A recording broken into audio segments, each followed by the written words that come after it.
What's up, you guys? Today's video is a unique one for you. We're talking about the principle of diminished returns and what this means for your business and your life. Let's dive in.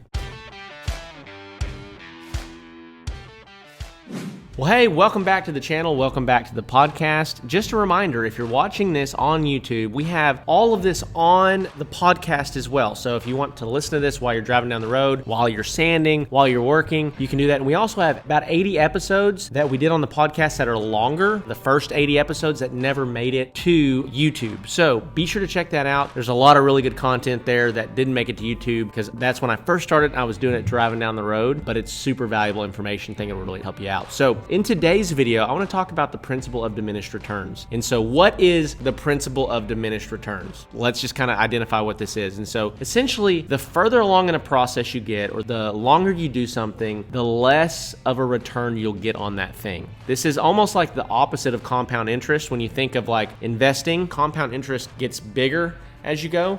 The principle of diminished returns basically says that when you've never done anything before and you start doing it, you'll see outsized results out of the gate. And then the longer you do it, those returns will kind of taper off. So it kind of has a huge spike at the beginning and then it starts slowing down, tapering off as you go. One of the best examples to use to kind of understand this principle is bodybuilding or lifting weights. If you've never lifted weights before, if you've never done anything like that before and you get in the gym consistently, you're going to see crazy results in the first 6 months, right? If you do it consistently, your body will dramatically change. You know, you'll put on a ton of muscle because your body has never been under that type of stress before. But the reason that bodybuilders don't just keep getting bigger and keep getting bigger and keep getting bigger, eventually they kind of reach the peak of what their body is capable of. And that is the principle of diminished returns. Once you put on X amount of muscle, it's hard to keep putting on muscle. The same thing is applicable in everything that we do inside of our woodworking business. So I'm going to give you a couple examples here. So the first example I want to kind of give you is see this in manufacturing. So if you are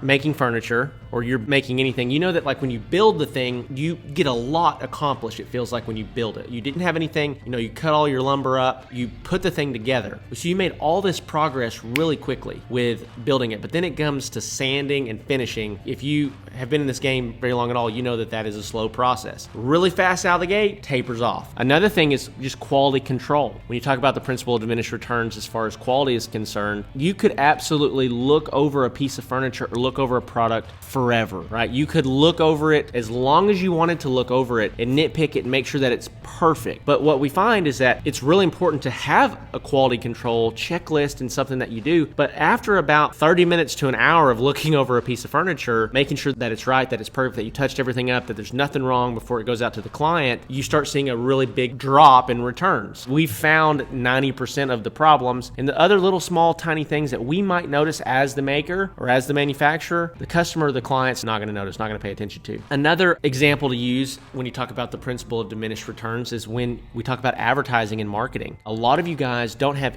any type of consistent lead generation strategy. You don't have any type of marketing strategy that's consistently bringing you leads or opportunities to sell, aka at bats. You're not able to step up to the plate and swing your bat at a ball nearly enough. And so if you make one step toward that and it's the right step, you see an astronomical return on that. There's a client that joined our Woodworking and Business Accelerator program this last month. His very first month inside the program, we spent $500 in ads. He generated over $10,000 in sales month one inside the program. That's over a 20x return on ad spend, which is incredible. Before, he was really struggling with sales. He was really struggling to get this thing off the ground. First month, he implemented this new thing, saw outsized returns on that. But what we find also in advertising is that when you start trying to scale your business, you start trying to spend more money. Granted, let me just say this, there are furniture companies that I personally know of that spend $500,000 a month in advertising to generate like $2.5 million a month in sales, which is wild.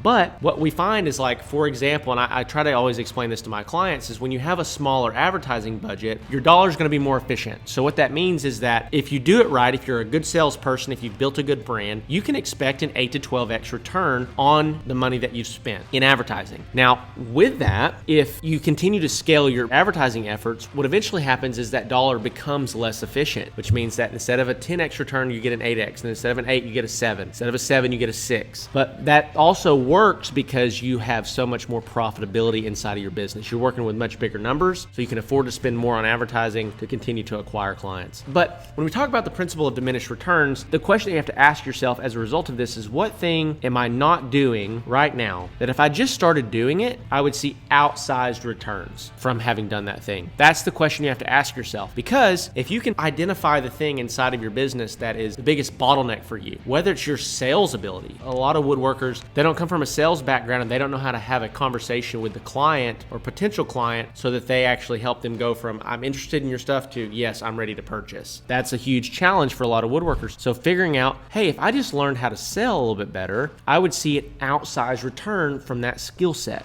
And so when we talk about the principle of diminished returns, the question you have to ask yourself is, what am I not currently doing that if I just started doing it, my life would drastically change or my business would drastically change? For most of us, it's working out, it's spending time with our families, it's making faith a priority, it's figuring out sales, marketing, advertising, branding inside of our businesses. And so if this video has been beneficial to you, let me know in the comments below. As always, we've got some resources for you. We have a completely free ebook. It's about 90 pages long. That's really going to help you on your journey building your handmade or your woodworking business. We've had probably 600 or 800 people read that so far, and we have gotten great feedback from that. So be sure to check that out. We have our Handmade Hero Academy program. You can check that out for 3 payments of $197 or 1 payment of $497, and it's going to give you everything you need to really scale to $10,000 and beyond. And so if you're really trying to get to some serious levels, $20, $30, $40, $50,000 per month inside of your furniture company, then you need to check out the Woodworking Business Accelerator program. I've got over 26 clients now at this point inside of the program that are getting really great results. If they do what we ask them to do and we've showed them to do, they are seeing great returns on their investment into advertising, and also they're learning, they're getting coached and consulted by me and my team. So with that being said, peace out. I love you. I'll see you in the next one.